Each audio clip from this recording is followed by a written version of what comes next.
Hi friends, welcome back to my YouTube channel Vino Halli life ಕೋಟೆನಾಡು ಚಿತ್ರದುರ್ಗ. ನಾನು ನಿಮ್ಮ ಮನೆ ಮಗಳು ಪವಿತ್ರ ಮಾತಾಡ್ತಿದ್ದೀನಿ. ನಾನಂತೂ ತುಂಬ ಚೆನ್ನಾಗಿದ್ದೀನಿ, ನೀವು ಚೆನ್ನಾಗಿದ್ದೀರಾ? ನಾನು ಬಂದು ಇವತ್ತು ಯಾವ ವಿಷಯದ ಬಗ್ಗೆ ಮಾತಾಡಬೇಕು ಅಂತಂದರೆ ಸೌಜನ್ಯ ಕೇಸ್ ಬಗ್ಗೆ ನಾನು ಸ್ವಲ್ಪ ಏನಾದರೂ ಮಾತಾಡಬೇಕು. ನಮ್ಮ ಮನೇಲಿ ಯಾಕಂತ ಹೆಣ್ಮಕ್ಳಿದ್ದಾರೆ, ನಾನು ಒಂದು ಹೆಣ್ಣಾಗಿ ನನಗೂ ಕಿಚ್ಚು ಅನ್ನೋದು ಬಂತು.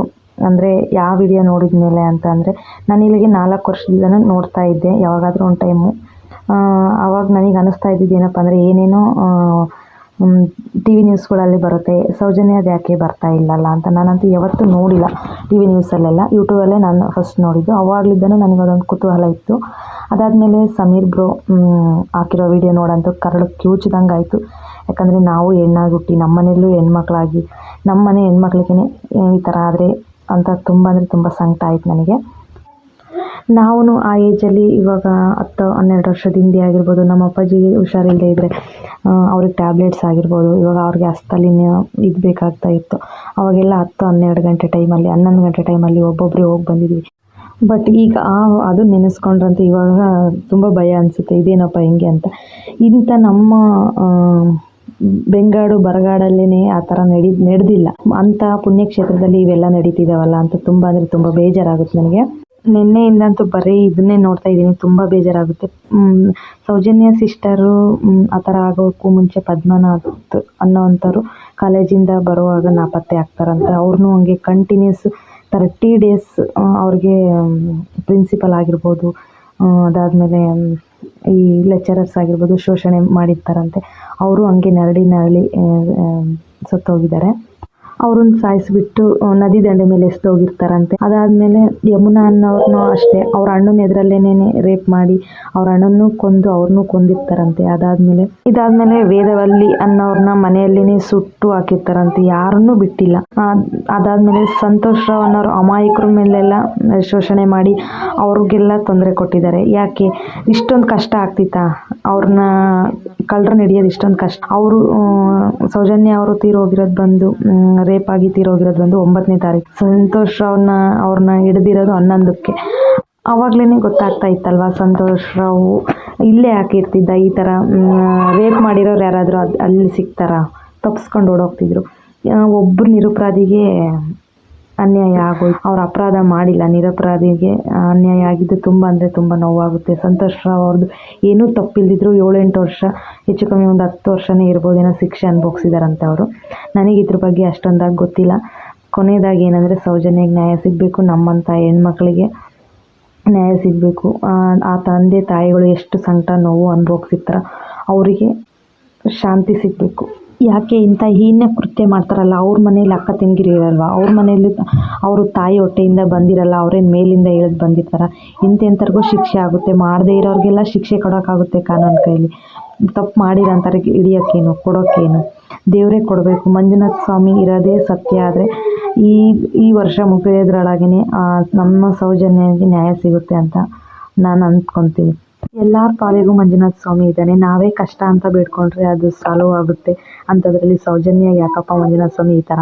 ಒಂದು ಸರಿ ಇಂಥ ಅತ್ಯಾಚಾರ ಮಾಡಿರೋಂಥವ್ರನ್ನ ಕೈ ಬಿಟ್ಟು ಇಲ್ಲಿವರೆಗೂ ಒಬ್ಬರನ್ನ ಅತ್ಯಾಚಾರ ಮಾಡ್ತಿದ್ದಂಗೆ ಎಚ್ಚೆತ್ಕೊಂಡು ಅವರಿಗೆ ಕೊಡಬಾರ್ದು ಶಿಕ್ಷೆ ಕೊಟ್ಟಿದ್ರೆ, ಇಲ್ಲ ನಡ ರೋಡ್ನಲ್ಲಿ ಅವ್ರನ್ನ ಕತ್ತರಿಸಾಕಿದ್ರೆ, ಇಲ್ಲ ಒಂದು ಗಲ್ಲಿಗೆ ಏರಿಸಿದ್ರೆ ಇನ್ನೊಬ್ರಿಗೆ ಇಂಥ ಕೆಲಸ ಮಾಡೋಬೇಕಾ ಭಯ ಇರ್ತಾಯಿತ್ತು.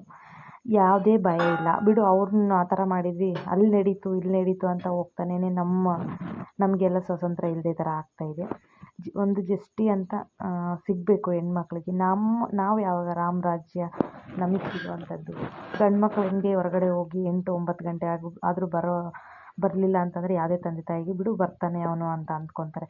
ಬಟ್ ಹೆಣ್ಮಕ್ಳು 1 ಗಂಟೆ ಲೇಟ್ ಆದ್ರೂ ಅಯ್ಯೋ ನಮ್ಮ ಹೆಣ್ಮಗು ಅಂತ ಟೆನ್ಷನ್ ತಗೊಳ್ಳೋವಂಥದ್ದು ಯಾವಾಗ ಕಡಿಮೆ ಆಗುತ್ತೆ ತಂದೆ ತಾಯಿಗಳಿಗೆ? ಇದನ್ನೆಲ್ಲ ನೋಡ್ತಾ ಇದ್ದರೆ ನನ್ನ ಮಗಳೂ ಹಾಸ್ಟೆಲಲ್ಲಿದ್ದಾಳೆ. ಈ ಕ್ಷಣಕ್ಕೆ ನನಗೂ ತುಂಬ ಅಂದರೆ ತುಂಬ ಭಯ ಅನಿಸುತ್ತೆ. ಆ ಟೈಮಲ್ಲಿ 1947 ನಮಗೆಲ್ಲ ಸ್ವಾತಂತ್ರ್ಯ ಸಿಕ್ಕಿದೆ. ಬಟ್ ಹೆಣ್ಮಕ್ಳಿಗೆ ನಮಗೆ ಸಿಕ್ಕಿಲ್ಲ. ನಮ್ಮ ದೇಶಕ್ಕೆ ಸಿಕ್ಕಿದೆ ಅಷ್ಟೇ ಸ್ವಾತಂತ್ರ್ಯ, ಹೊರತು ನಮ್ಗೆ ಹೆಣ್ಮಕ್ಳಿಗೆ ಸಿಕ್ಕಿಲ್ಲ. ಇವಾಗ ಸ್ವತಂತ್ರ ಸಿಕ್ತು, ನಮಗೂ ಸ್ವತಂತ್ರ ಸಿಕ್ತು ಅನ್ನೋಷ್ಟೇ ಖುಷಿ ಆಗುತ್ತೆ. ಸೌಜನ್ಯ ಕೇಸ್ ಗೆದ್ದರೆ, ಸೌಜನ್ಯಗೆ ನ್ಯಾಯ ಸಿಕ್ಕರೆ, ಸೌಜನ್ಯ ತಾಯಿ ಸಮಾಧಾನ ಪಟ್ಟರೆ ನಾವೆಲ್ಲ ಸಮಾಧಾನ ಪಟ್ಟಂಗೆ.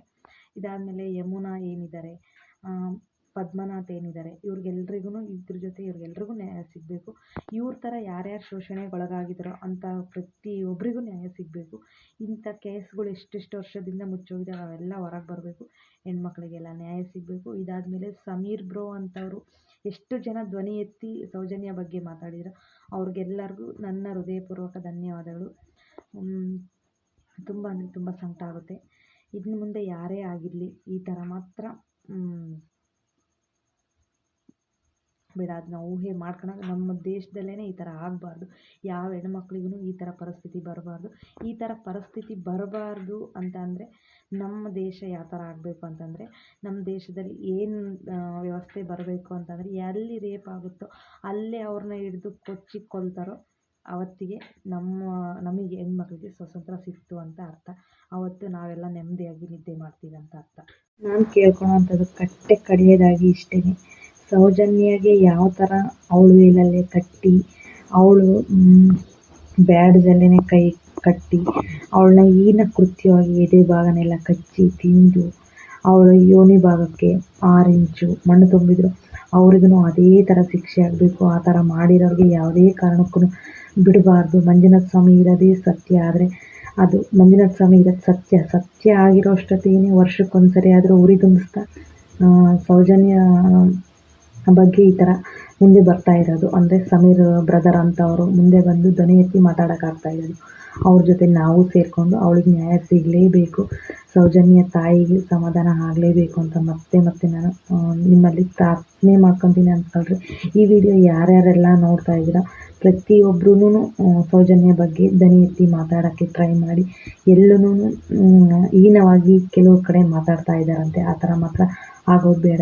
ನಮಗೆ ಯಾಕೆ ನಮ್ಮನೆ ಮಗಳ ಅಂತ ಯಾರೋ ಅಂದ್ಕೊಳ್ಬೇಡಿ, ನಮ್ಮನೆ ಮಗಳೇನೆ ಅಂತ ಅಂದ್ಕೊಂಡು ಈ ಕೇಸಿಗೆ ಈ ಸೌಜನ್ಯಗೆ ನಮ್ಮ ಕೈಲಿ ಎಷ್ಟಾಗುತ್ತೋ ಅಷ್ಟು ನಾವು ಸಪೋರ್ಟ್ ಮಾಡೋಣ. ಸಮೀರ್ ಬ್ರದರ್ ಅಂತವ್ರಿಗೆ ಸಪೋರ್ಟ್ ಮಾಡೋಣ.